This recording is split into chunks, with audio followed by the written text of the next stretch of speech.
નમસ્તે વિદ્યાર્થીઓ, ઓનલાઈન ક્લાસરૂમમાં તમારું સ્વાગત છે. બાળકો, આજે આપણે ધોરણ 5માં વિષય અંગ્રેજી સમજીશું. આજે બાળકો આપણે યુનિટ 3 ટ્રાવેલ ટાઈમ સમજવાના છીએ. તો બાળકો, આ યુનિટમાં આપણે આગળ ઘણી બધી એક્ટિવિટી સમજી ગયા હતા. હવે આગળની એક્ટિવિટી આજે આપણે સમજીશું. હવે આજે બાળકો આપણે એક્ટિવિટી 4A સમજવાના છીએ. તો જુઓ, તો તમને 4Aમાં તો એક સરસ મજાનું ચિત્ર આપવામાં આવ્યું છે. તો કહેવામાં આવ્યું છે, ચિત્ર જુઓ અને તેનું વર્ણન સાંભળો. જોડીમાં બેસો અને તે વર્ણન મોઢેથી વાંચો, તમારા મિત્રને સંભળાવો. તો જો બાળકો, અહીં એક ચિત્ર આપવામાં આવ્યું છે, તેની નીચે આ ચિત્રનું વર્ણન આપવામાં આવ્યું છે. તો ચાલો બાળકો, તે ચિત્રનું વર્ણન આપણે વાંચીશું. તમારે પણ બાળકો ધ્યાનથી વાંચવાનું છે. હું વાંચું છું, તમે ધ્યાનથી સાંભળજો. Look at this picture. તો બાળકો, અહીં હું સાથે સાથે તમને ભાષાંતર પણ જણાવીશ. લુક એટલે લુક આપ્યું છે. લુક એટલે શું થશે? લુક એટલે જોવું. At this picture. ધીસ એટલે આ અને પિક્ચર એટલે ચિત્ર. આ ચિત્ર જુઓ. There is the sea shore. એટલે કે આ એક there is a sea shore એટલે કે આ દરિયા કિનારાનું ચિત્ર તમને જોવા મળે છે. નેહાબેન ઇઝ અ ગોલુસ મધર. હવે જુઓ બાળકો, ગોલુસ આપ્યું છે, પાછળ એપોસ્ટ્રોફી એસ આપવામાં આવ્યો છે, એટલે કે ગોલુની થશે. આપણે ગુજરાતીમાં નો ની હોય તે આપણે ઇંગ્લિશમાં એપોસ્ટ્રોફી એસ વડે દર્શાવ્યું છે. અહીં નેહાબેન ઇઝ ગોલુસ મધર એટલે નેહાબેન ગોલુની મધર એટલે કે માતા છે. રોહિતભાઈ ઇઝ ગોલુસ ફાધર. ગોલુસ આપ્યું છે અહીં પણ, એટલે રોહિતભાઈ ગોલુના પિતાજી છે. Pinku is Golu's sister. પિંકુ ગોલુની સિસ્ટર છે. રોહિતભાઈ હેઝ અ ન્યૂઝપેપર. હેઝ એટલે આપણે તેમની પાસે છે. રોહિતભાઈ પાસે ન્યૂઝપેપર છે. He is a reading the newspaper aloud. હવે લાઉડ એટલે શું થશે? જોરથી. એટલે લાઉડનો મિનિંગ થશે જોરથી. એટલે કે શું કરે છે? હી ઇઝ અ રીડિંગ એટલે કે તે ન્યૂઝપેપર જોરથી વાંચી રહ્યા છે. એટલે કે તે ન્યૂઝપેપર મોટા અવાજે વાંચી રહ્યા છે. તો જુઓ, તો તમે ચિત્રમાં જોઈ શકો છો કે તેમના હાથમાં ન્યૂઝપેપર છે અને તે જોરથી વાંચી રહ્યા છે. નેહાબેન is listening the newspaper. News એટલે કે શું કીધું છે? નેહાબેન ઇઝ લિસનિંગ. લિસનિંગનો મતલબ થશે સાંભળવું. નેહાબેન સમાચાર સાંભળી રહ્યા છે.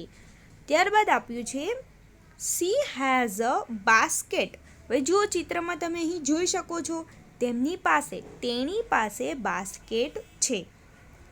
There are apples in the basket. બાસ્કેટની અંદર સફરજનો છે. Golu and Pinku are playing cricket. Golu અને પિંકુ ક્રિકેટ રમી રહ્યા છે. તો જુઓ, તમે અહીં ચિત્રમાં જોઈ શકો છો, આ ગોલુ અને પિંકુ ક્રિકેટ રમી રહ્યા છે. ગોલુ હેઝ અ બેટ. ગોલુ પાસે શું છે? બેટ છે. પિંકુ હેઝ અ બોલ. પિંકુ પાસે બોલ છે. There is a balloon man. એટલે ચિત્રમાં તમને એક ફુગ્ગાવાળો પણ છે. He has balloons. તેની પાસે ફુગ્ગાઓ છે. They go for picnic by bus. They એટલે કે તેઓ, પિકનિક એટલે પ્રવાસે, બસ દ્વારા જાય છે. હવે બાળકો, આપણે આગળ સમજીએ. જે આ વર્ણન સમજી ગયા તે બાળકો તમારે ચિત્ર દ્વારા, સરસ મજાના રંગબેરંગી ચિત્ર દ્વારા આ વર્ણન સમજવું છે. તો ચાલો બાળકો, તે આપણે સરસ મજાના ચિત્ર દ્વારા પણ સમજીશું. તો જો બાળકો, અહીં તમને કેવું સરસ મજાનું ચિત્ર જોવા મળે છે. સાથે સાથે આપણે જે વર્ણન સમજી ગયા તે પણ અહીં સમજીશું. Look at this picture. તો જુઓ, તમને અહીં આ લુક એટલે કે જોવું. Look at this picture. આ ચિત્ર જુઓ. There is the sea shore. તે દરિયા કિનારો છે. તમને સરસ મજાનું અહીં સમુદ્ર કિનારાનું ચિત્ર જોવા મળે છે. હવે તમને આપ્યું છે કે નેહાબેન ઇઝ ગોલુઝ મધર. તો જુઓ બાળકો, અહીં તમે જોઈ શકો છો નેહાબેન છે તે ગોલુની માતા છે. ત્યારબાદ આપ્યું છે રોહિતભાઈ ઇઝ ગોલુઝ ફાધર. રોહિતભાઈ ઇઝ ગોલુઝ ફાધર એટલે ગોલુના પિતાજી છે. તો જુઓ તમે અહીં ચિત્રમાં જોઈ શકો છો રોહિતભાઈ ન્યૂઝપેપર વાંચે છે તેવું તમે જોઈ શકો છો. ત્યારબાદ જુઓ પિંકુ ઇઝ ગોલુઝ સિસ્ટર એટલે કે ગોલુની બહેન પિંકુ છે. તો જુઓ તમે અહીં ચિત્રમાં પિંકુ જોઈ શકો છો. રોહિતભાઈ હેઝ અ ન્યૂઝપેપર. રોહિતભાઈ પાસે સમાચાર પત્રક એટલે કે છાપું છે. He is reading the newspaper allowed. તે મોટા અવાજે સમાચાર પત્ર વાંચી રહ્યા છે. નેહાબેન ઇઝ લિસનિંગ ધ ન્યૂઝ. નેહાબેન સમાચાર સાંભળી રહ્યા છે. સી હેઝ અ બાસ્કેટ એટલે સી એટલે કે તેણી પાસે બાસ્કેટ છે. તો જુઓ અહીં તમે ચિત્રમાં બાસ્કેટ જોઈ શકો છો. There are apples in the basket. બાસ્કેટની અંદર એપલ્સ એટલે સફરજનો છે. તમને અહીં ગોલુ બતાવવામાં આવ્યો છે. Golu and Pinku are playing cricket. જુઓ તમે અહીં ચિત્રમાં જોઈ શકો છો ગોલુ અને પિંકુ ક્રિકેટ રમી રહ્યા છે. ચિત્રમાં તમે જોઈ શકો છો ગોલુ હેઝ અ બેટ. ગોલુ પાસે બેટ છે અને પિંકુ પાસે શું છે? ચિત્રમાં બોલ છે. પિંકુ હેઝ અ બોલ. ત્યારબાદ ચિત્રમાં તમે શું જોવા મળે છે? Balloon man. There is a balloon main. તે એક ફુગ્ગાવાળો છે. ચિત્રમાં તમે ફુગ્ગાવાળાને પણ રંગબેરંગી ફુગ્ગા સાથે જોઈ શકો છો. He has balloon. તેની પાસે બલૂન એટલે ફુગ્ગાઓ છે. They go for picnic by bus. તેઓ બસમાં પિકનિક એટલે કે પ્રવાસ માટે જાય છે. Activity 4B. જોડીમાં કામ કરો. એક્ટિવિટી 4 એમાં વાંચો કોની પાસે શું છે તે શોધીને લખો. તો બાળકો અહીં આપણે એક્ટિવિટી 4A સમજી ગયા. તેના દ્વારા એક્ટિવિટી 4B લખવાની છે. તો હવે તેમની પાસે શું છે તે અહીં લખવાનું છે. તો પિંકુસ મધર હેઝ. તો પિંકુની માતા પાસે શું હતું? બાસ્કેટમાં સફરજન હતા ને, યાદ છે ને તમને? તો આપણે અહીં લખીશું પિંકુસ મધર હેઝ. તો અહીં જુઓ અહીં શું આપેલ છે? Pinku's she has a basket. Nehaben is listening the news. She has a basket. There are apples in the basket. તો હેઝ પછી આપણે લખીશું Pinku's mother has basket in the apples in the basket. તમારે લખવાનું છે Pinku's mother has apples in the basket. એટલે અહીં આપણે લખીશું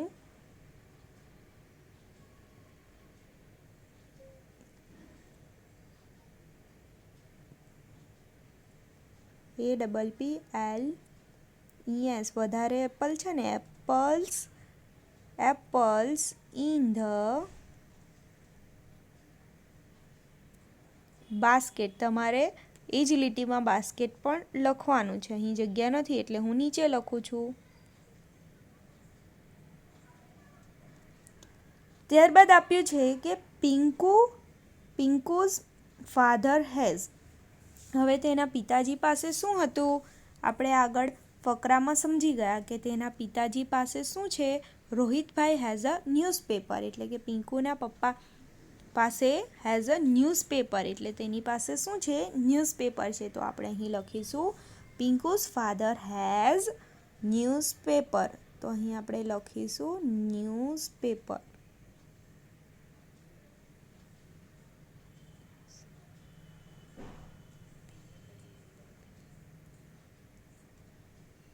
તો અહીં તમારે પણ ન્યૂઝપેપર લખવાનું છે. ત્યારબાદ આપ્યું છે ત્રીજો, નેહાબેન્સ ડોટર હેઝ. હવે નેહાબેનની ડોટર એટલે દીકરી પાસે શું છે? એટલે પિંકુ પાસે શું છે? તો પિંકુ પાસે શું હતું? બોલ હતો. યાદ છે ને બાળકો? અહીં આપણે ફકરામાં સમજી ગયા. પિંકુ હેઝ અ બોલ. તો અહીં લખીશું આપણે અ બોલ. BALL બોલ. રોહિતભાઈ સન હેઝ એટલે ગોલુ કોણ હતો? રોહિતભાઈનો છોકરો હતો. એટલે રોહિતભાઈ સન્સ હેઝ, ગોલુ પાસે શું હતું? બેટ હતું ને? યાદ છે ને? બેટ હતું. એટલે લખશું હેઝ અ બેટ. BAT બેટ. ત્યારબાદ આ એક્ટિવિટી તો આપણે સમજી ગયા. હવે આપણે આગળ સમજીએ. તો એક્ટિવિટી આપી છે એક્ટિવિટી 4C. નીચે આપેલા શબ્દ એક્ટિવિટી 4Aમાં કેટલી વાર આવ્યા છે તે ગણો અને લખો. તો બાળકો અહીં કેટલાક શબ્દ આપ્યા છે, જેવા કે હેઝ, ઇઝ, મધર, ગોલુઝ. તો આ બધા શબ્દ છે તે તમારે અહીં એક્ટિવિટી 4Aમાં જે આ પેરેગ્રાફ આપવામાં આવ્યો છે તેમાં કેટલી વાર આપવામાં આવ્યા છે તે તમારે ગણીને લખવાનો છે. તો પહેલો શબ્દ આપણને આપ્યો હતો હેઝ. તો આપણે હેઝ ગણીશું કે આખા ફકરામાં કેટલી વાર હેઝ આવ્યો છે. તો ચાલો આપણે તે ગણીએ. અહીં પહેલી વાર છે, આ એક વાર. ત્યાર પછી આ બીજી વાર.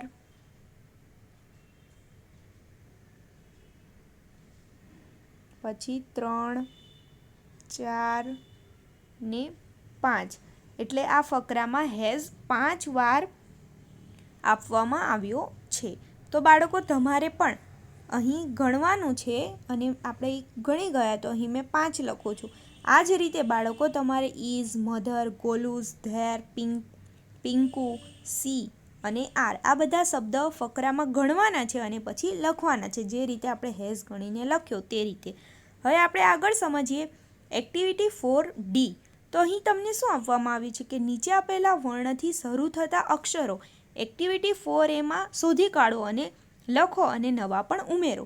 તો અહીં જુઓ, જેનાથી શરૂ થતા હોય તેવા શબ્દ લખવાના છે. જે એક્ટિવિટી 4 એટલે જે આપણે આગળ પેરેગ્રાફ સમજી ગયા તેનામાં કયા શબ્દ આવતા હતા? બી પરથી શું આવતું હતું? હમણાં જ આપણે લખી ગયા બેટ. BAT બેટ. પછી બી પરથી શું હતું? બોલ. BALL બોલ.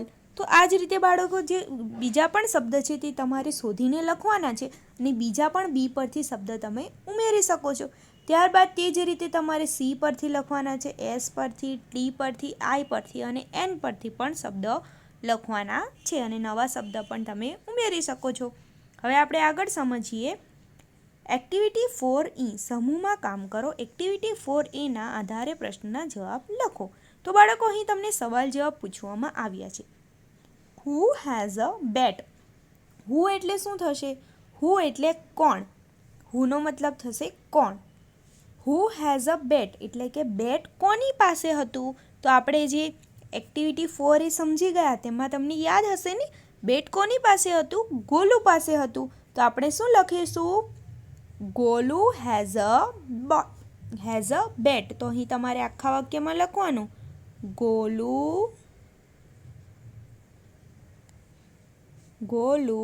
હેઝ અ બેટ. તમારે સારા અક્ષરોમાં લખવાનું છે.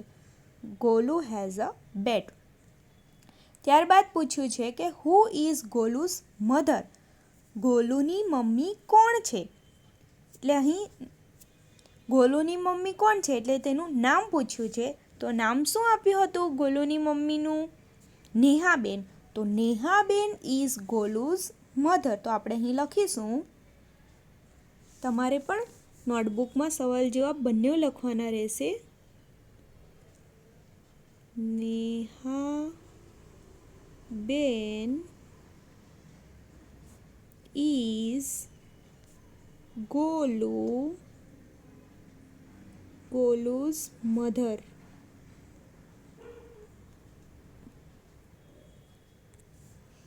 ત્યારબાદ બાળકો આપણે આગળ સમજીએ what is Pinku's mother's name.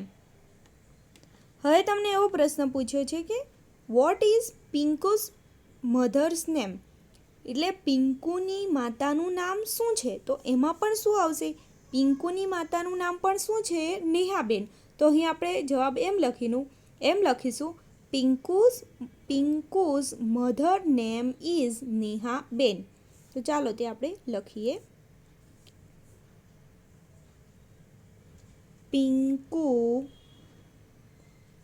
Pinku's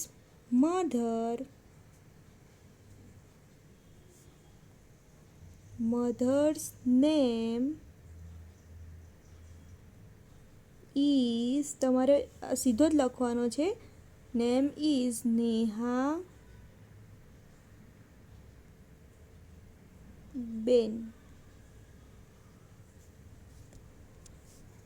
હવે આપણે આગળ સમજીએ ઇઝ પિંકુ ગોલુઝ કઝિન.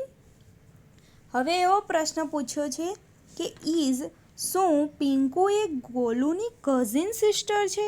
તો હવે આપણે પેરેગ્રાફ છે પેરેગ્રાફમાં આપણે સમજી ગયા કે પિંકુ એ ગોલુની કોણ છે? સિસ્ટર છે. એમાં કઝિન સિસ્ટર એવું નથી આપ્યું, એટલે આપણે અહીં લખશું કે no, Pinku is not Golu's cousin. ત્યારબાદ 5મો સવાલ છે કે હુ હેઝ અ ન્યૂઝપેપર. હુ એટલે કોની પાસે સમાચાર પત્ર એટલે છાપું છે? તો કોની પાસે હતું? ગોલુના પપ્પા પાસે. તો તમે ગોલુના પપ્પાનું નામ પણ લખી શકો છો અથવા ગોલુઝ ફાધર એવું પણ લખી શકો છો. તો આપણે એવું લખીશું રોહિતભાઈ હેઝ અ ન્યૂઝપેપર. આપણે એ રીતે લખીશું રોહિતભાઈ. તમારે જવાબ લખવાનો છે રોહિતભાઈ હેઝ અ ન્યૂઝપેપર. ત્યારબાદ સવાલ છે કે વેર ઇઝ પિંકુઝ ફેમિલી. વેર એટલે ક્યાં, ઇઝ પિંકુઝ ફેમિલી, પિંકુનું ફેમિલી ક્યાં છે? તો અહીં તમને શરૂઆતના જ ફકરામાં બીજી લીટી આપી છે કે સીશોર એટલે કે સમુદ્ર કિનારે છે. તો આપણે જવાબ એ રીતે લખીશું પિંકુઝ ફેમિલી ઇઝ સીશોર. ત્યારબાદ 7મો સવાલ છે is there a balloon man at the seashore. તો yes, there is a balloon man at the seashore. હા, ફુગ્ગાવાળો છે. ત્યારબાદ તમને આપ્યું છે એક્ટિવિટી 4F. સાચા વિધાન સામે ટ્રુ અને ખોટા વિધાન સામે ફોલ્સ લખો, એટલે કે આ ખરા ખોટા આપ્યા છે. તો ચાલો બાળકોથી સમજીએ. નેહાબેન ઇઝ પિંકુઝ સિસ્ટર. હવે અહીં કીધું છે કે નેહાબેન એ પિંકુની બહેન છે. તો ના, આ વિધાન કેવું છે? ખોટું છે. કોણ છે? નેહાબેન એ પિંકુની મધર છે. તો અહીં સિસ્ટર આપ્યું છે, એટલે આ વિધાન કેવું છે? ખોટું છે. એટલે અહીં આપણે ફોલ્સ લખીશું. અહીં F લખું છું, તમારે આખા વાક્યમાં જવાબ લખવાનો છે. Golu is Pinku's brother. હા, આ સાચું છે. ગોલુ એ પિંકુનો બ્રધર એટલે ભાઈ છે, તો ટ્રુ આવશે. સાચું વાક્યની સામે તમારે ટ્રુ લખવાનું છે. રોહિતભાઈ હેઝ અ મેગઝીન. રોહિતભાઈ પાસે મેગઝીન હતી. તો ના, રોહિતભાઈ પાસે શું હતું? ન્યૂઝપેપર હતું. એટલે અહીં પણ આવશે false. They are at the seashore. તે લોકો દરિયા કિનારે હતા. તો સાચું વાક્ય છે, એટલે અહીં F આવશે, ટ્રી આવશે ટ્રુનું. ત્યારબાદ 5મું છે there is a balloon man in the picture. તો યસ, બલૂન મેન ચિત્રમાં છે, એટલે અહીં તમારે ટી લખવાનું છે. There is no water in the picture. There is no water. તો ના, તમને ચિત્રમાં પાણી દેખાય છે ને, દરિયા કિનારો જોવા મળે છે, એટલે અહીં ફોલ્સ આવશે. આ રીતે તમારે આખા વાક્યમાં બાળકો લખવાનું રહેશે. હવે આપણે આગળ સમજીએ એક્ટિવિટી 4G. શબ્દ યોગ્ય ક્રમમાં ગોઠવી સાચું વાક્ય બનાવો. તો અહીં શબ્દ આપ્યા છે આડાઅવળા ક્રમમાં, તે તમારે સાચા ક્રમમાં ગોઠવીને લખવાના છે. જેમ કે નેહાબેન ફ્રૂટ્સ હેડ. તો શું હેઝ છે? તો તમારે શું સાચા ક્રમમાં તમે શું બનાવી શકો? નેહાબેન હેઝ ફ્રૂટ્સ. તો અહીં તમે લખવાનું તમારે કે નેહાબેન હેઝ ફ્રૂટ્સ. નેહાબેન પાસે ફ્રૂટ્સ એટલે ફળો છે. આ રીતે બાળકો તમારે સાચા ક્રમમાં ગોઠવીને લખવાનું છે. ગોલુ પ્લેઇંગ ઇઝ, તો શું આવશે? Golu is playing. આ રીતે બાળકો જેટલા શબ્દ આપ્યા છે, 7 શબ્દ છે, તે તમારે જાતે જ તેનો ક્રમ ગોઠવીને લખવાના રહેશે.